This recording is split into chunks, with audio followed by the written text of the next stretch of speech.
آیت نمبر 150۔ اعوذ باللہ من الشیطان الرجیم، بسم اللہ الرحمن الرحیم۔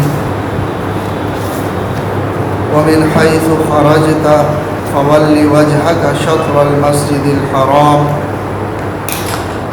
وحيث ما كنتم فولوا وجوهكم شطره لئلا يكون للناس عليكم حجة إلا الذين ظلموا منهم فلا تخشوهم واخشوني ولأتم نعمتي عليكم ولعلكم تهتدون۔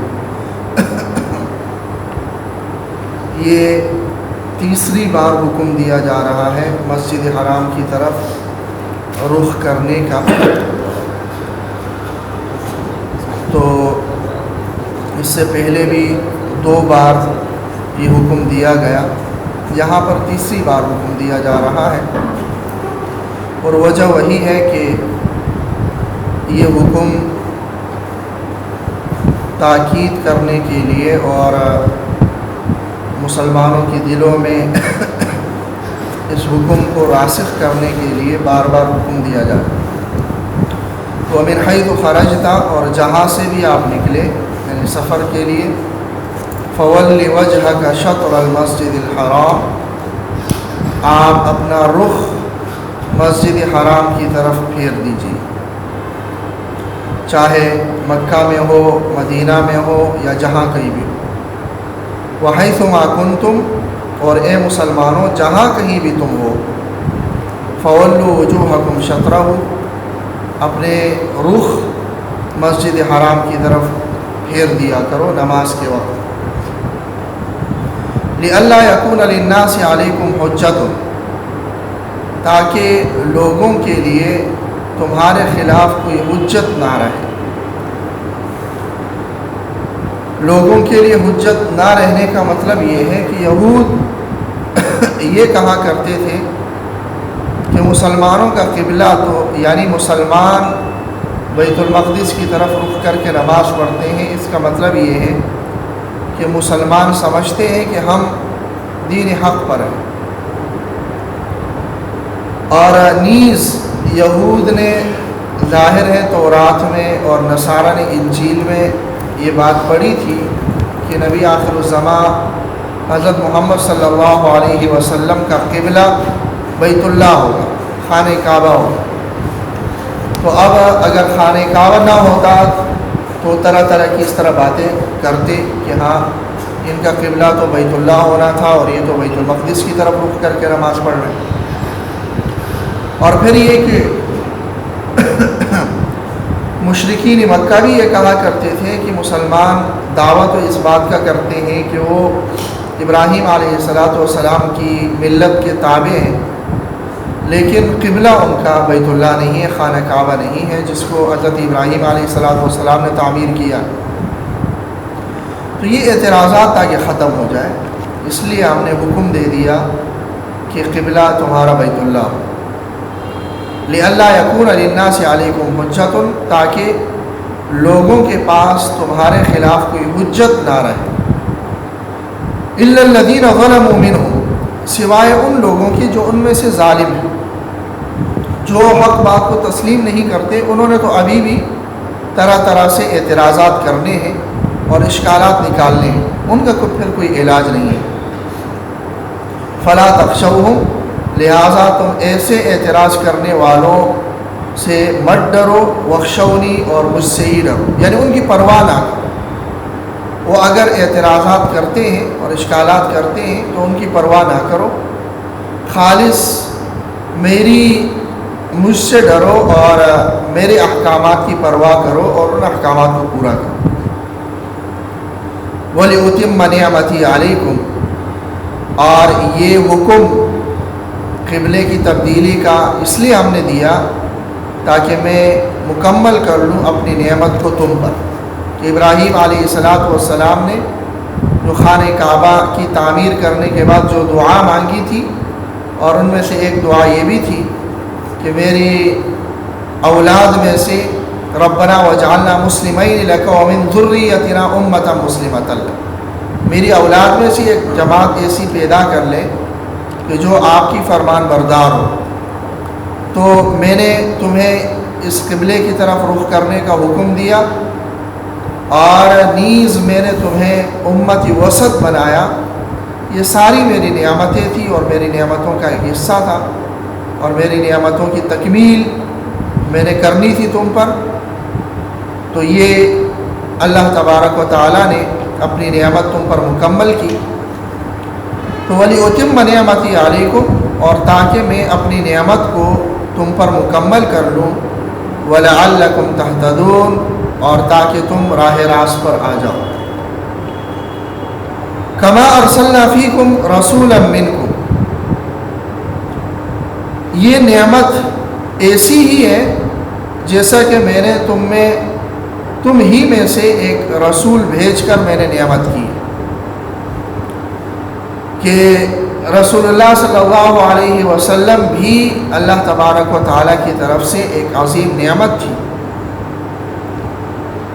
تو جس طرح اور نعمتیں میں نے تم پر کی، اسی طرح میں نے تم میں رسول اللہ صلی اللہ علیہ وسلم کو رسول بنا کر مبعوث کر کے میں نے تم پر نعمت کی، اور رسول اللہ صلی اللہ علیہ وسلم کا رسول بنا کر مبعوث کیا جانا، یہ بھی حضرت ابراہیم علیہ السلام کی دعا ہی تھی، جو حضرت ابراہیم علیہ السلام اور حضرت اسماعیل علیہ السلام نے دعا مانگی تھی، جس کا پچھلی آیات میں ذکر ہوا تھا کہ ربنا وابعث فیہم رسولا منہم یتلو علیہم آیاتہ، کہ انہوں نے دعا کی تھی کہ ایک رسول مبعوث فرما دیجئے جو انہی میں سے ہو، اور جن کی ذمہ داریاں، یہ 4 ذمہ داریاں ہوں، جن کی آیت نمبر 129 میں جس کا ذکر گزرا، یتلو علیہم آیاتک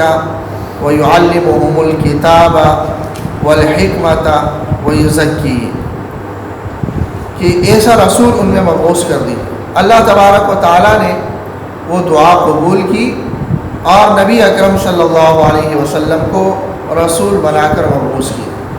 تو دعا حضرت ابراہیم علیہ السلام نے کی تھی، اور اس دعا کی قبولیت ہوئی 3500 سال بعد، یا 3000 3500 کے کم و بیش اتنے سال بعد اس دعا کی قبولیت ہوئی۔ تو دعا کی قبولیت میں انسان کو جلدی نہیں کرنی چاہیے، دعا انسان کی ضرور قبول ہوتی ہے۔ جو یہ کہتے ہیں کہ دعا قبول نہیں ہوتی، اس کا یہ کہنا، ان لوگوں کا یہ کہنا غلط ہے کہ دعا قبول نہیں ہوتی۔ ہر دعا قبول ہوتی ہے، بشرط یہ کہ انسان کا کھانا پینا وہ حرام کا نہ ہو۔ کھانا پینا حرام کا ہو تو پھر اس کی دعا قبول نہیں ہوتی، وگرنہ ہر دعا قبول ہوتی ہے، لیکن اس دعا کی قبولیت کی صورتیں مختلف ہوتی ہیں۔ نبی اکرم صلی اللہ علیہ وسلم نے ارشاد فرمایا کہ بندہ جو بھی دعا کرتا ہے تو اس دعا کے بدلے یا تو وہی اس کو ملتا ہے جس کی اس نے دعا کی، یا اس دعا کے بدلے کوئی آفت اللہ تبارک و تعالیٰ اس سے ہٹا دیتے۔ وہی دعا تو قبول نہیں ہوتی، اللہ کی اس میں حکمت ہوتی ہے، لیکن اس کے بدلے کوئی آفت اور کوئی مصیبت اس پر آنی تھی، اس دعا کے بدلے اللہ تبارک و تعالیٰ وہ مصیبت اس سے ہٹا دیتے ہیں، اور یا یہ کہ اس دعا کو آخرت کے لیے ذخیرہ کر لیں، کہ اللہ تبارک و تعالیٰ دیکھتے ہیں کہ اس بندے نے مجھ سے یہ چیز مانگی تو ہے، کیا یہ چیز اس کو ملنی بھی چاہیے یا نہیں، اس کے لیے مناسب ہے بھی یا نہیں۔